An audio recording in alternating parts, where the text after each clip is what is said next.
ఇప్పటిదాకా టీజర్ లేదా first look కూడా బయటకు రాలేదు. మహేష్ బాబు మురుగదాస్ సినిమాకు సంబంధించి ఈ సినిమా ఫినిషింగ్ చేయడంలో బిజీగా ఉన్న నిర్మాతలు. బాక్సులు పోను 26 కోట్లు హిందీ, తెలుగు శాటిలైట్ మాత్రం అగ్రిమెంట్ చేసుకుని ఊరుకున్నారు.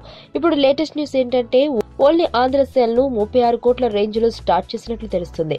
బోనీగా వెస్ట్ గోదావరి థియేటర్ రైట్స్ 5,40,00,000కు అగ్రిమెంట్ అయినట్లు తెలుస్తుంది. అంటే ఇక ఆంధ్ర అంతా ఈ 36 కోట్ల రేంజ్ లోనే వెళ్తుందన్నమాట. ఇదిలా ఉంటే తమిళనాట మురుగదాస్ కు ఉన్న క్రేజ్ తో 18 కోట్ల రేంజ్ లో ఆఫర్లు వస్తున్నాయట. అయితే పోటీ కాస్త బాగుండటంతో మరి కాస్త వస్తుందా అనే ఆలోచనతో వెయిటింగ్ లిస్ట్ లో ఉన్నారట. మలయాళంలో మరో 2 అగ్రిమెంట్ స్టేజ్ లో ఉందట. ఇదిగాక తమిళ, మలయాళం శాటిలైట్ ఉండనే ఉంది. అంటే ఆంధ్ర 36, నైజాం 20కు కాస్త అటుగా తమిళ్ 18, కేరళ 2, తెలుగు, హిందీ శాటిలైట్ 26 ఇప్పటికి తేలిన ఫిగర్లు. అంటే ఇక్కడే 102 కోట్ల బిజినెస్ రెడీ అయిపోయింది. ఇంకా సీడెడ్ తమిళ్, మలయాళం శాటిలైట్లు ఉన్నాయి. ఈ రెండు కలిపి హీనంలో హీనం 20 దాకా వస్తుందని అంచనా వేస్తున్నారట. అంటే టోటల్ బిజినెస్ 122 కోట్ల రేంజ్ ఉందన్నమాట.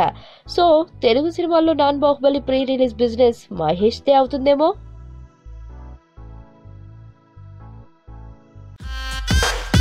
Here we go. Listen up.